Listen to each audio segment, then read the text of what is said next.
suelen ser incómodas. El mayor enemigo de los cambios, creo yo que es el miedo al fracaso. Porque una cosa es estar en tu zona segura, otra cosa es tomar el riesgo de intentar algo diferente y ver qué tal te va. Y este mensaje le puse un título que lo vieron ahí en el mensaje que les envié esta semana por el grupo, y es que Dios no puede bendecir el paso que tú no te atreves a dar. Yo recuerdo, y les voy a contar mucho hoy, bueno, no tanto, no tengo tanta hambre hoy no creo que tú tengas mucha hambre de chisme hoy, pero sí tengo que contarte un poquito acerca de un cambio que para mí en mi vida fue de los más significativos que he tenido, y ahí voy haciendo como un símil con los que les voy a ir contando.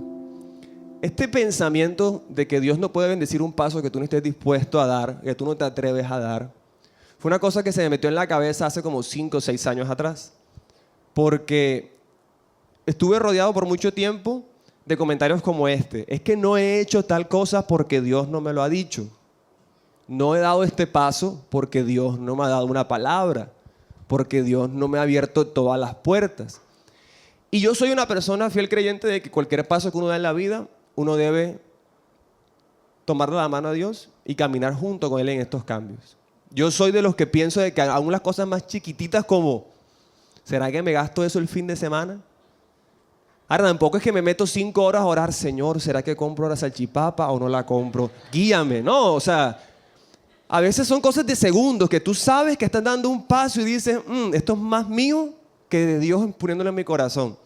Pero me rodeé por mucho tiempo de un sistema o una cultura, mejor dicho, donde cualquier paso muchas veces se postergaba días, semanas, meses o años por la excusa detrás de: es que Dios no me ha dicho que lo haga.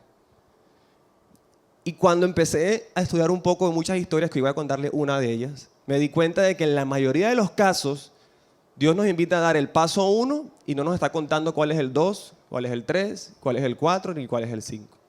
Por lo menos para mí empezar la mesa, este espacio, fue eso.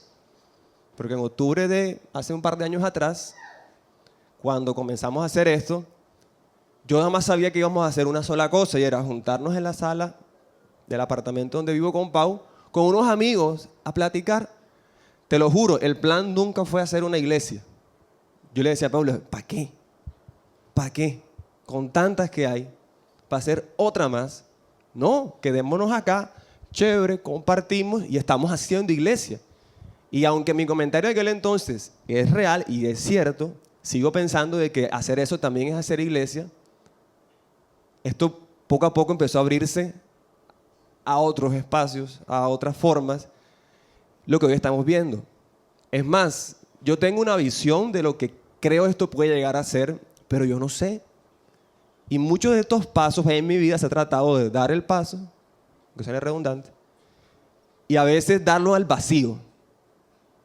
Y soy fiel creyente de que Dios no puede bendecir un paso que tú no estés dispuesto a dar. A veces queremos que todo esté listo. Cuando todo esté listo, ahí sí doy el paso. Claro, yo les cuento mi historia. Tú, por favor, aterrízala en tu historia, porque los casos son diferentes, ¿ok? Pero yo literalmente sentí que estuve en una Y. Y yo creo que yo tuve la oportunidad de decidir no hacer esto de la mesa. Y yo estoy seguro de algo, y es que si yo no hubiese hecho la mesa, o hubiese fundado esto con mi esposa, de todas formas yo estaría feliz hoy. Y seguiría siendo amado por Dios. Y seguiría estando bien. Porque básicamente yo creo haber sentido la convicción de Dios que me dijo: si tú lo haces, estoy contigo. Pero si decides no hacerlo, también estoy contigo. Y saber que cada camino que uno toma trae consigo sacrificios, trae consigo demandas. Yo decidí este camino y he tenido mis verdes y mis maduras y las que faltan. Pero siempre al momento de un cambio llega el momento donde tienes que moverte.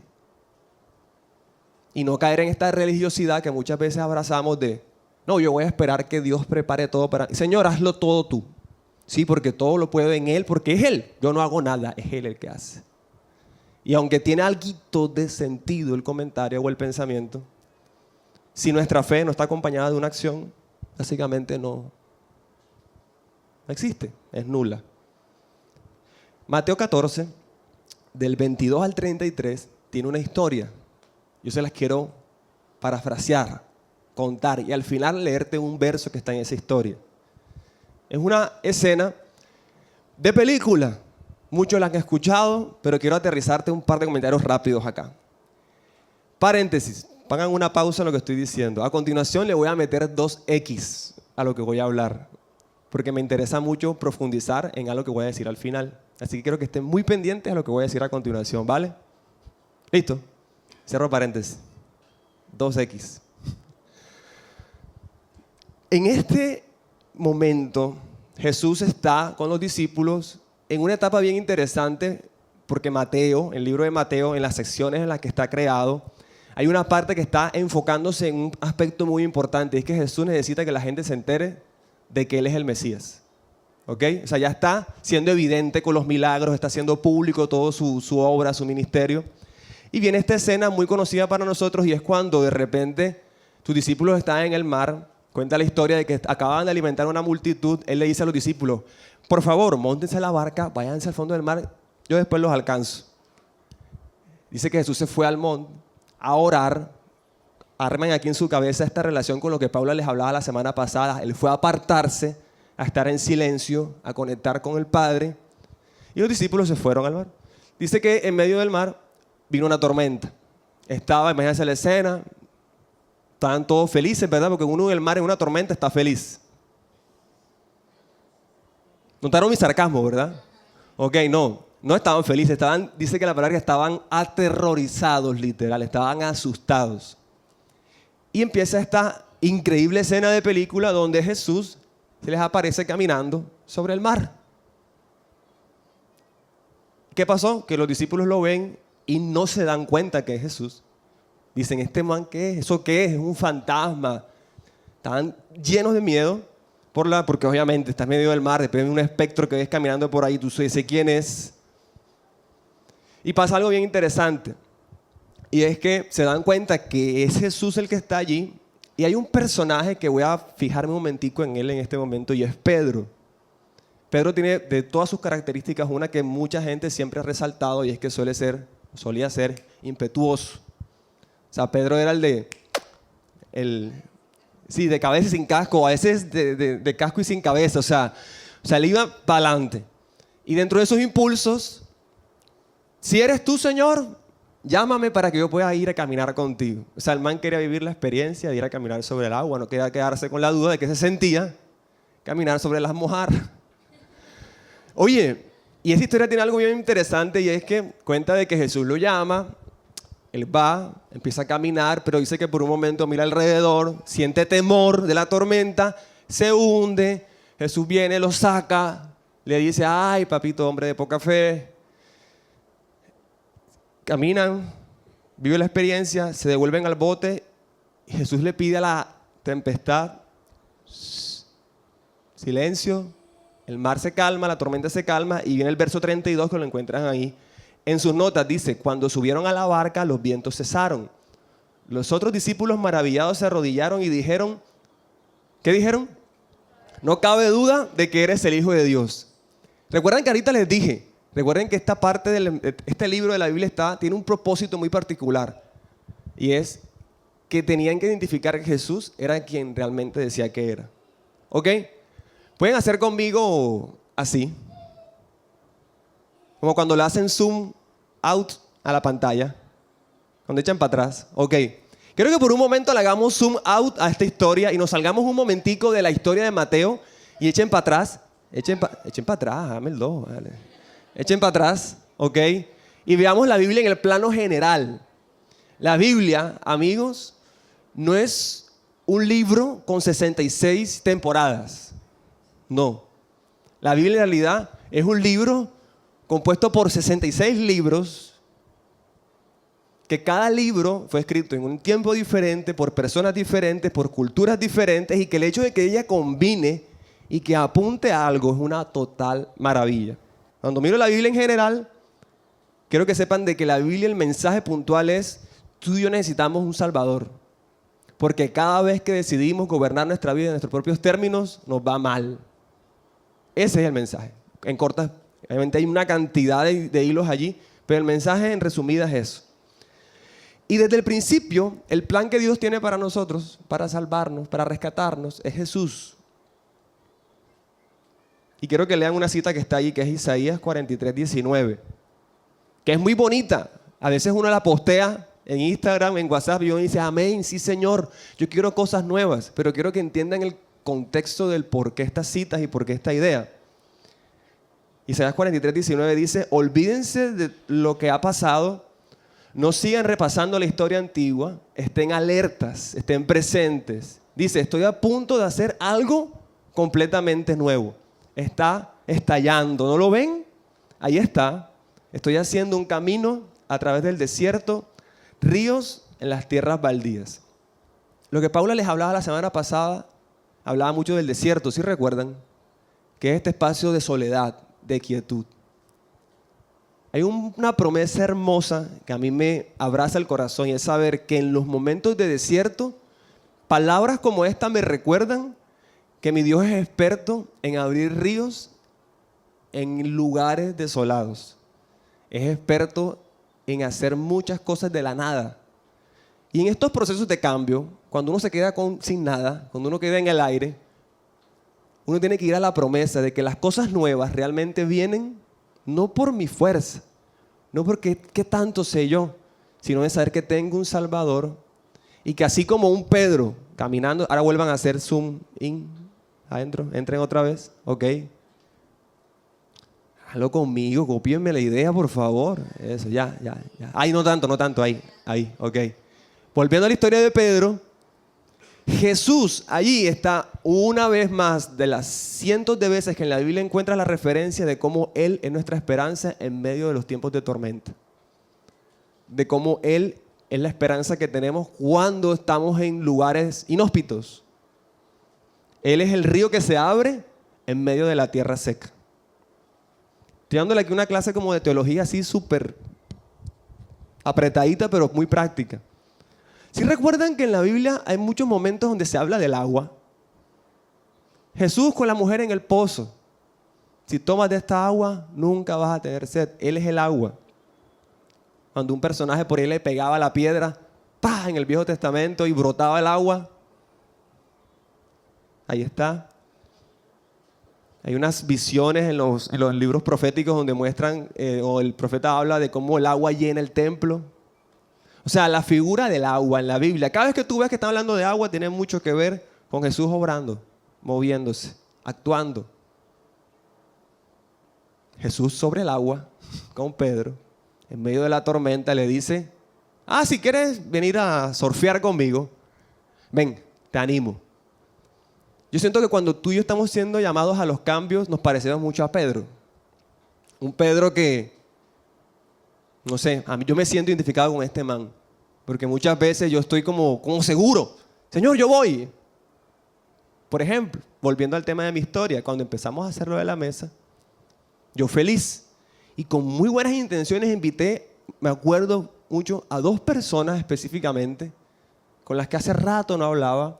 Y justamente esas personas son familia de otra persona que cuando hicimos el primer grupo en mi casa, que yo salí tan feliz, fue como que, ay, Paula, lo hicimos, comenzamos, qué linda experiencia y fui feliz, fueron 5 o 6 personas y pudimos hablar, compartimos comida, les compartimos un mensaje, o sea, la pasamos súper bien.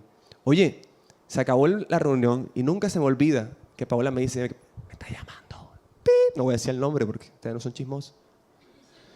Se va y Paula viene roja, enojada y dice, no lo dice con estas palabras, pero su sensación era, no debimos haber hecho esto. Porque esta persona nos pegó una vaciada porque se sintió ofendido por haber invitado a uno de sus familiares. La historia ha cambiado y hoy somos súper cercanos con ellos, ¿ok? Pero en aquel momento yo me cuestioné mucho si dar ese paso haya sido buena idea. Así que cuando tú des pasos, quiero que sepas algo. Probablemente te vas a cuestionar muchas veces si lo que decidiste hacer fue bueno o no. ¿Has tenido tu terror de tomar una decisión porque dices, es que si la tomo son tantas cosas las que se vienen? Pero quiero decirte algo. Al igual que Pedro, caminando sobre el agua, quiero que estudiemos un momentico, ahora hagamos mucho más zoom aquí adentro y veamos cómo se comporta nuestro Salvador en momentos como ese. Tengo varias ideas súper rápidas. Una de ellas, y es que aunque la tormenta no cese, no estamos solos en ella.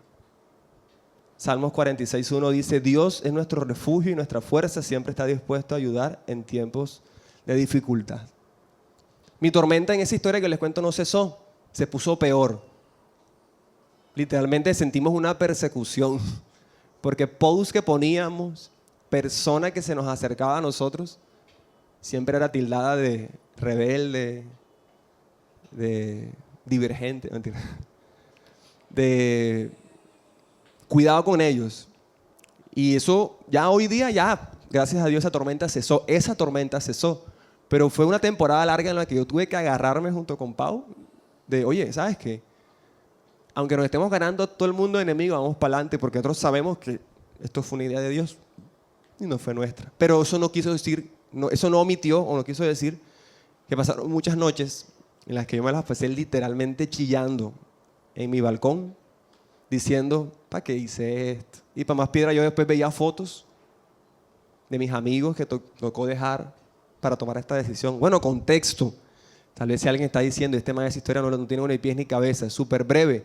Para que Pau y yo pudiéramos comenzar la mesa, tocó hacer un cambio.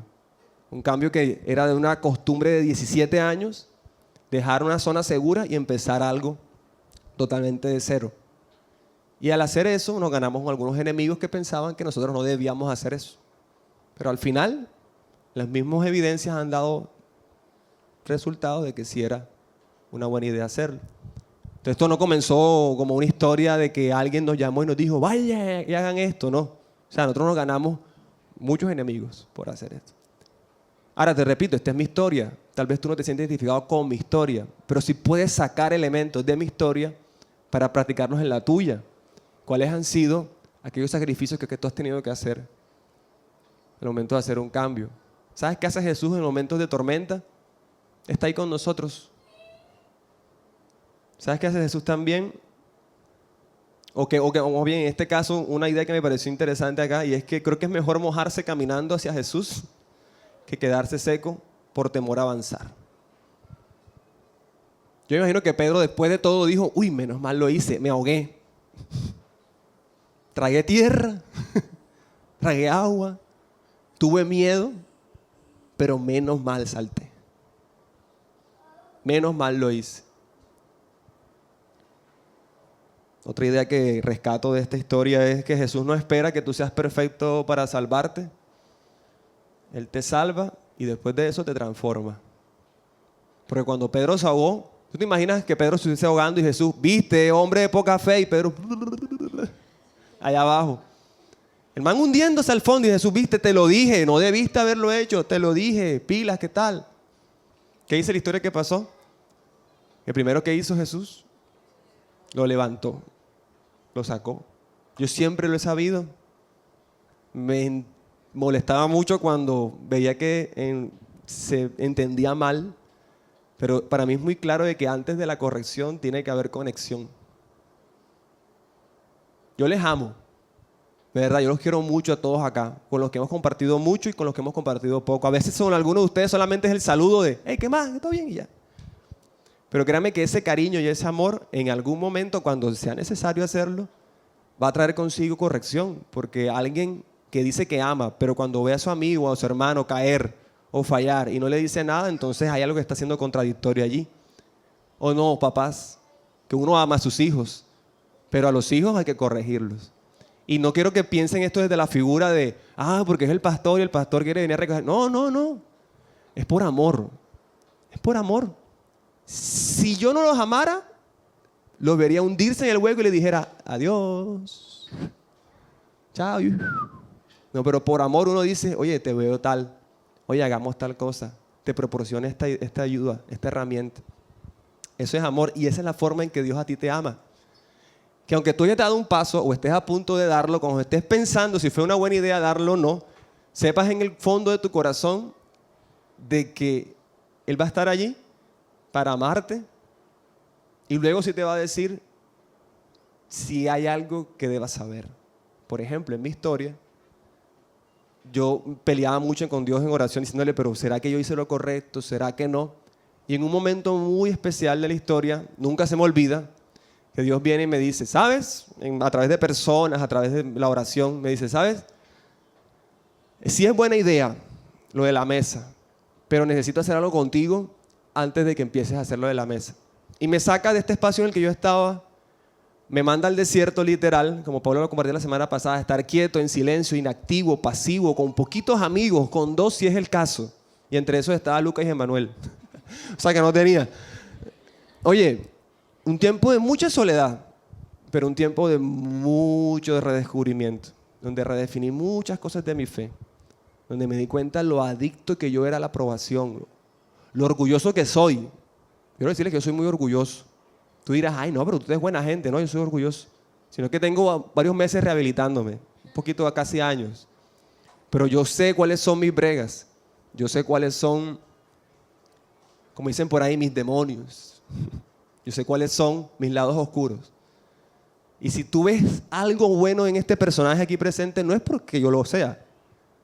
Es porque es Jesús que ha hecho su obra en mi vida, así como lo ha hecho en la tuya.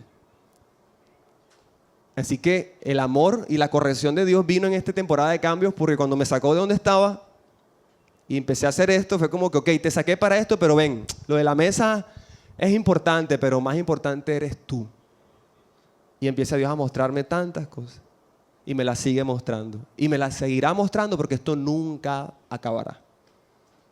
Pero qué lindo es saber que en las temporadas de cambios, cuando me siento como un fraude, Dios me recuerda que no soy un fraude. Que soy su hijo, que me ama. Y que su amor por mí no me destruye con estas pruebas, sino que me transforma. Y me sigue transformando. Como Pedro ahí debajo del agua. Lo saca y luego le dice, hombre de poca fe. Y una última idea, y con esto cierro el mensaje de hoy y cierro la serie de cambios. Y es que mientras que Pedro estuvo mirando a Jesús, se mantuvo firme en su temporada de cambios, por decirlo así. Pero inmediatamente Pedro lo dejó de ver. ¿Qué pasó? Se hundió. Mientras el miedo mira la tormenta, la fe mira a Jesús. En una temporada de cambios, tenemos que tener esta idea muy presente. Necesitamos ver a Jesús. No podemos perder la mirada de quien nos llamó a este cambio. ¿Cuál ha sido el cambio que Dios te ha llamado en esta temporada? Tal vez no es el cambio de una ciudad ni de una relación, pero sí de un hábito. Y que te sientes tan insegura y tan inseguro de no practicar ese hábito o esa costumbre o a soltar una adicción. ¿Saben que eso vamos a estar hablando en la próxima serie? Que desde ahorita se las voy a regalar aquí por encimita. Pero quiero que dediquemos unas semanas a ver a Jesús. Y que aprendamos viendo a Jesús cómo es realmente ser humano. ¿Cómo ser humano? Así creo que se va a llamar. ¿Cómo ser humano? ¿Sabemos ser humanos? Realmente ser humanos. Y todo esto va a ser inspirado en la vida de Jesús. Vamos a estudiar muchos momentos de su paso por nosotros. Y ver a Jesús. ¿Por qué? Porque Jesús es la viva muestra de lo que realmente es ser humano. Analízalo. Pero tú dirás, no, pero es Dios. Humano. Le dio sueño como te está dando a ti. ¿Qué estás así? Le dio hambre como me está dando a mí. Jesús compartió la mesa con sus amigos como lo estamos haciendo hoy. Jesús no complicó las cosas, las simplificó. Y sabes que muchas veces dentro de la iglesia fallamos mucho en eso, ¿sabes? Complicamos las cosas. Y ahora hay que hacer esto, hay que hacer lo otro. Yo por eso trato de que si vamos a hacer algo sea... Si hay una característica que quiero que tenga la mesa es que sea una iglesia minimalista. Y no solamente por lo estético, y no solamente por los posts que hacemos en Instagram, sino que hagamos poco, pero que sea suficiente. Porque en realidad, ¿saben qué nos quita mucho peso? Cada vez en esta vida necesitar menos. No necesitamos tanto, solamente necesitamos ver a Jesús, caminar con Él, ser como Él y hacer lo que Él haría en nuestro lugar. De eso se trata la vida de la iglesia. Si a ti te interesa, entonces te dejo así la invitación para que en las próximas semanas, no la que viene, recuerda que este domingo que viene no hay experiencia, nos damos una pausa. Yo quiero dormirme esta tarde ese domingo. Quiero despertarme tardecito. Tú también lo puedes hacer. Puedes ir a hacer iglesia de otra forma, con tu familia, con tus amigos. Pero el domingo 30, ese día, nos vemos otra vez y empecemos a ver a Jesús para aprender a ser realmente humano. Creo yo que eso nos va a ayudar mucho para que toda esta temporada de cambios, de nuevas cosas, cuando las tormentas vengan no nos ahoguen, sino que siempre salgamos a flote. Para terminar, ahí en sus notas, yo les escribí una carta, ¿ok? Quiero que la busque. Tiene cada uno su nombre. Tengo una tecnología que... No, mentira, no. Es la misma para todos, obviamente. Pero quisiera... ¿Ves? Quisiera leerla y que esto sea como un cierre para nosotros hoy de lo que fueron estas 4 semanas hablando acerca de los cambios. ¿Listo? Durante estas semanas, cada vez que hablamos de cambios, seguramente algo saltó en tu corazón, esa corazonada, intuición, llámalo como quieras. Tal vez es la voz de Dios hablándote desde adentro, diciéndote que llegó el momento de saltar. ¿Cuál es el cambio que está esperando ser ejecutado? Un cambio en tu forma de pensar, un cambio en la manera en que lidias con el dolor, un cambio de hábitos, un cambio de trabajo. Esa relación que sabes que no te conviene, solo tú sabes cuáles son esos cambios que durante esta serie han estado rondando en tu mente. Deseamos que todo lo que hemos compartido en esta semana sean herramientas útiles para poner en práctica. Jamás olvides que vayas donde vayas, no estás solo, no estás sola. Hay un Padre que te ama incondicionalmente y aunque a veces de forma consciente o inconsciente nos resistimos a su amor, Él sigue amando. Su amor es constante. Aquí en la mesa siempre encontrarás un lugar seguro para celebrar tus victorias y abrazarte en tus derrotas. En esta mesa, aunque somos distintos, compartimos algo en común. Somos aprendices de Jesús. Estamos aprendiendo a caminar con Él para dejar de sobrevivir en este mundo caótico y empezar por fin a vivir de verdad. Aquí no tenemos otra intención que dirigir nuestra mirada a Él y aprender a vivir en su reino. Un reino que contradice lo que hay en nuestra mente. Un reino que es al revés. En esta mesa somos humanos, gente real, gente en construcción. Puedes contar con nosotros para transitar en este hermoso camino de la fe. Te amábamos mucho antes de que te sentaras en esa mesa. Y si coincidimos en este camino no es por casualidad. Hay un propósito en que nuestros caminos se hayan cruzado y cuentas con nosotros para descubrirlo y caminarlo juntos.